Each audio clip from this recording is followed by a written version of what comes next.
We are recording. Okay. All right.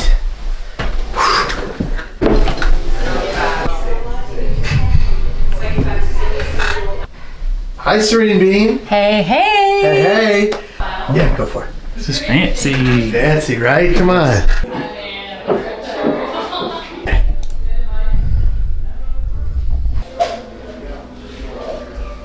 The wine to calm me down. You're good. You're good. Okay. All right.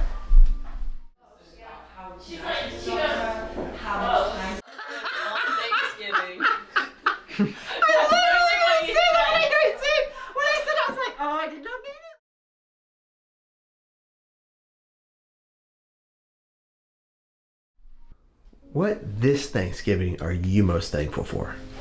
Good question. I think not just limited to this Thanksgiving, but what I will say, what I'm always most thankful for is waking up every day. That's number one. When I woke up this morning, I thought I am so thankful that everybody in my family is healthy, and I'm grateful that I have them in my life. I'm grateful for every day. We're just blessed. I'm very thankful for my health, my tribe, and I think just the opportunities that I have every day, whether I take them all or I don't, but knowing that I have them, I am extremely thankful for that. My dog, Bronx, can't leave him out. First of all, that we're here with you, spending Thanksgiving with you. The first time actually in my whole life that I've spent Thanksgiving celebration, since we don't do that in the Philippines. So much to thank God for. All my children are healthy and happy, and my grandchildren too. I am thankful for all my wonderful family and my wonderful friends, and I feel so lucky and blessed that I have them beyond what I could have ever imagined.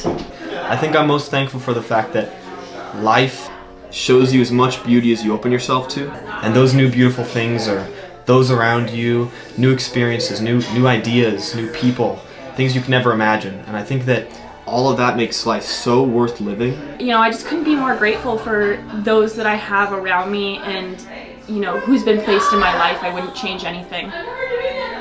Well, I'm thankful for an incredibly wonderful family. I feel blessed that I have such amazing kids, amazing wife, sister, brother. Rest in peace, my other family members, mother, father, brother, they were all amazing as well. And that we were brought up with a lot of love. We didn't have much, but we were brought up with love, and I think that persevered. It was really hard at first, not having my mom and my grandma, my aunt here. But eventually I realized how much I have to be grateful for, and it just feels wonderful to be surrounded by loved ones and family and friends and lots of love. And your husband. Most of all, my sweet pea. Your sweet pea. Thanksgiving's not necessarily a big part of our family tradition, but it's always big because we have family together. For sure, this past one, I've had some special people in my life recently, and she was able to come with. So it was probably one of the best ones I've had in a long time. Her name's Zarina. I met her a few months ago while we were in Chicago, and I'll never forget the first time I met her. It was an amazing experience in general, but it came from like a movie, and just watching her walk up towards me, and it was beautiful out, and of course she was stunning. I love her, and she's great, and she's wonderful. I am thankful for a very, very supportive family. I'm thankful that my stepdad is doing well, especially after having an intra-abdominal infection and after an aneurysm repair, that he's doing really, really good. Yeah, those are the things that I'm thankful for this year. This year has definitely, I think, been the hardest in my life. I picked up a new group of friends that, you know, allowed me to do what I love, but at the sacrifice of my own mental health. You know, I would get made fun of when I was being taught, and it really wore on me. It got to a point where when I was riding a horse, I came off really bad due to poor coaching. How did what happened to Emilia, falling off that horse, collapsing a lung, how did that affect you? That was a very traumatic experience for me. Obviously, it's changed my whole perspective on how she and the horses are together. We had gone in for an x-ray, and because the cut in my lung was still leaking air, it looked fine. So I went to sleep that night. I woke up in the morning, I still fed horses. It was the most pain I've ever been in my life. Then we went to Children's. The doctor took the x-ray, called an ambulance, and said, you absolutely have to go right now. When I was in the trauma room, they were taking x-rays and pushing me around, and a doctor cut me in the wrong place. So I was lying open on a table for 30 minutes until this other surgeon could cut me open, and by that time a lot of the painkillers had worn off, and then I had to stay there for a total of 5 days. It's just been really hard with everything that I used to love and that used to be part of my life is no longer part of my life anymore. And, you know, overall, I'm mentally more at peace, but it's been just such a huge change and adjustment that I've really had to overcome. Your sister went through a really harrowing time this year. How did that affect you? You know, I could say like, you know, it was very difficult. It grew up on. It was like a big moment for us. But to be honest, if I'm going to be completely honest for how it affected me, I think that it caused me to put myself in a bubble. Instead of like rising to it and kind of making a bond out of it, I almost imagined that it wasn't really happening. It's something I'd done in the past. I'd almost purposely disassociated myself from life so I didn't really have to face it, so I could almost pretend this isn't really happening. Which is I would say, a very harmful coping mechanism.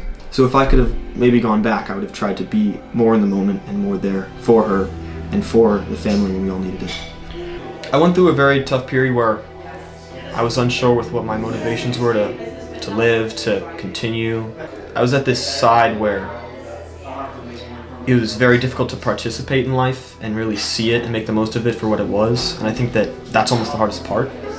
And overcoming it is just realizing how worthwhile it is.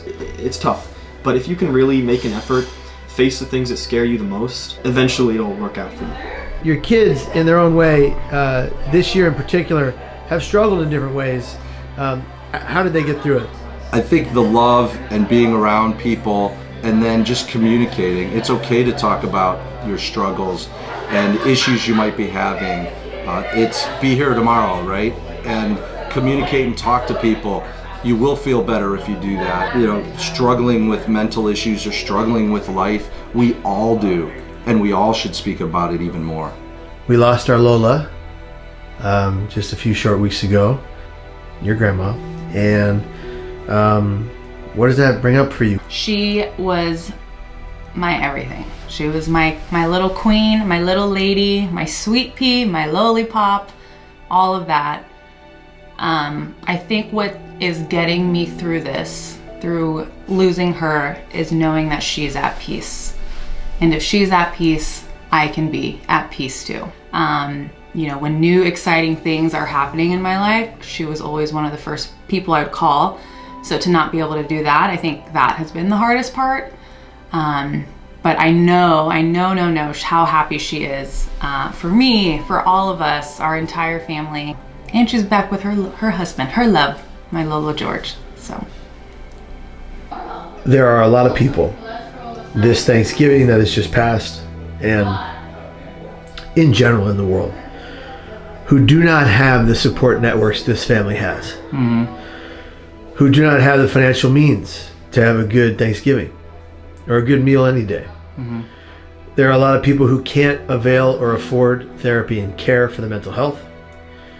And there are a lot of people struggling right now with suicidal ideations, young and old alike. What would you say to help them persevere and continue? I would say that you're not alone.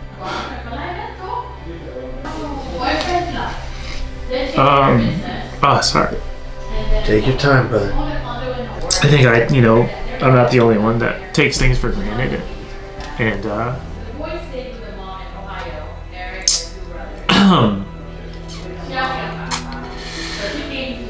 I think I would say that someone's always willing to listen, and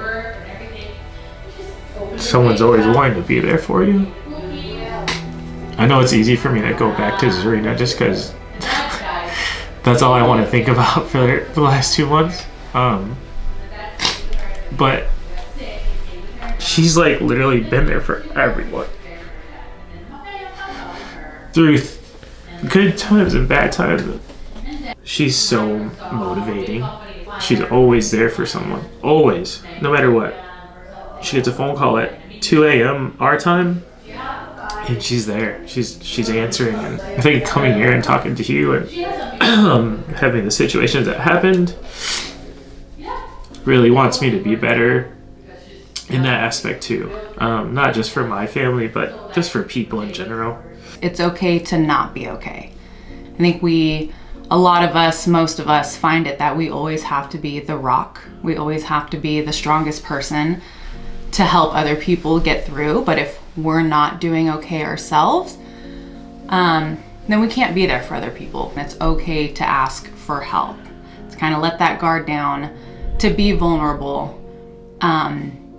Because I think, showing that and asking for help, I think is one of the best things that we can do for ourselves. And knowing that you have a support system, big, small, anything, whether you actually know them or it's a stranger, to just say, hi, how are you doing? Anything. I think that that's one of the greatest ways that we can get through things. And I was at the lowest steps I ever was. And I had to talk myself and say, you're either going to embrace life and learn to deal with it, because everybody goes through struggles. Embrace what you have and embrace life rather than think of negative things, and think of all the positive in your life. Oh, thank you, Kevin. We love you. God bless. Love you too. You can lead somebody to water, but you can't make them drink. Lead a horse to water, but you can't make him drink. Yeah. Yeah, you can't really give somebody advice on how to be grateful. Honestly, I think somebody either is grateful or they're not. What I would say is, if somebody is finding difficulty, recognize that and maybe make some changes in their life to find that joy and have the capacity to find that joy. I'm slowly overcoming things that are going right now in my life. Like an advice for people or for myself is to just know that things will get better. Fail forward. Don't give up. It's when you're not looking that you actually find. But what's important is not what you acquire. What's important is what's in your heart. It will always get better. And a lot of times you do have to look out for yourself, because there was a lot of times where I felt completely alone, even though I had people. And you have to keep pushing forward, and you have to look for those things in life that you do love. So even if you don't have a support system, or you don't have, the most amazing Thanksgiving meal, you have to look for those beautiful days outside. Appreciate nature, appreciate where you are in life, and appreciate being here, because a lot of people don't get the option to be here. You have to live every day like it's your last, and appreciate all the little things. Thanksgiving, it's just another holiday. It's something we're used to, but there are people out there that I'm sure are still thankful for things, but they don't have anyone to, live this day with. And this gets back to what I was saying, don't take things for granted. You never know which Thanksgiving could be your last, so enjoy every second you can. There it is. I am so incredibly grateful for my beautiful family and the Seabush family and the Hannon family for being here tonight. It was an honor and a gift and a pleasure to have them. But let's get into it for a moment. There are so many people around this world that don't have support networks like we have, don't have family networks like we have, don't have the financial means like we have to survive and thrive through pain. But that doesn't mean they don't get to try. It doesn't mean they don't get to find a better tomorrow.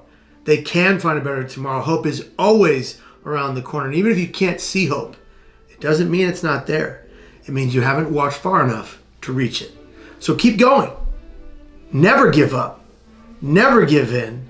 Fight for your wellness. And if you don't have the support network that I have, then be your own best advocate. Be the person that you can rely on.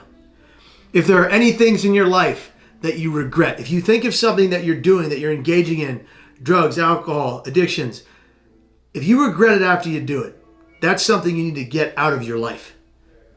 Regrets need to be gone from your existence. They need to disappear. If you are a person who has struggled with ideations of suicide like I do, and frankly, let's just talk about it right now. I have been going through about a 7.5 week depression, and I've had suicidal ideations just as far ago as yesterday and last week. I'm never going to attempt to take my life again like I did in the year 2000 off the Golden Gate Bridge. One of 40 people to survive that fall in 87 years of that bridge being open.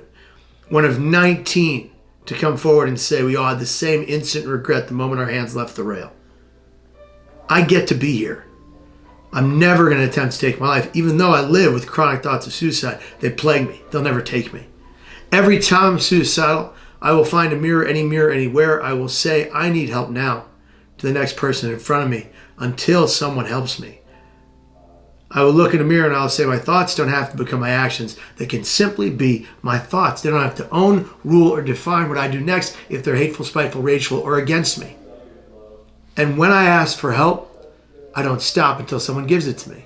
That's the difference between me and people who actually attempt to die by suicide, is that they don't understand that by the sheer probability of the number of people you turn to, someone will be willing to answer the call. So, on this Thanksgiving and every other, it's not about how you feel about the holiday, what your belief system is. I have a strong faith in God. I believe He saved my life that day on the Golden Gate Bridge. That's my perspective. I'm not going to push mine on yours. What I will tell you is I want you to have faith in yourself. Have faith in the human condition and have faith in your ability to thrive despite any pain you experience. Pain is inevitable. It's coming for all of us if it hasn't already. But suffering can be optional, a choice. Every doctor I used to have told me I was suffering from bipolar, suffering from depression, suffering from mental illness, and suffering from eating disorders when I was, as a high school wrestler, big time. Not ashamed to say that as a man. Suffering, suffering, suffering, suffering. That's what they told me. What did I do? I became a sufferer. But my friends, that only made me the victim of my own story. Until I realized one day, as I got older and wiser, that I could fight my pain, in spite of my pain, despite of my pain, to thrive with you today. I'm here making these videos every single day of the year, trying to impart and affect change on your life. There's far too much social media for negativity. Far too much social media filled with hate and rage and anger and violence. My social media, the social media my wife and I create, the films we create are designed to better your brain health, your physical health, and your spiritual well-being. But only if you accept the message. If you're filling your life with hateful, spiteful, rageful media, how do you think you're going to feel? Conversely, if you're filling your life with hope, healing, recovery, light, how do you think you're going to feel? So my friends, wherever you are in the world today, whatever you are going through, whatever is ailing you, whatever you are battling, move forward, one step, one baby step at a time. You will find yourself in a space where this too shall pass. You will get to find hope around the corner. Keep going, and if nobody else says it today, I love you, and I want you to stay. See ya.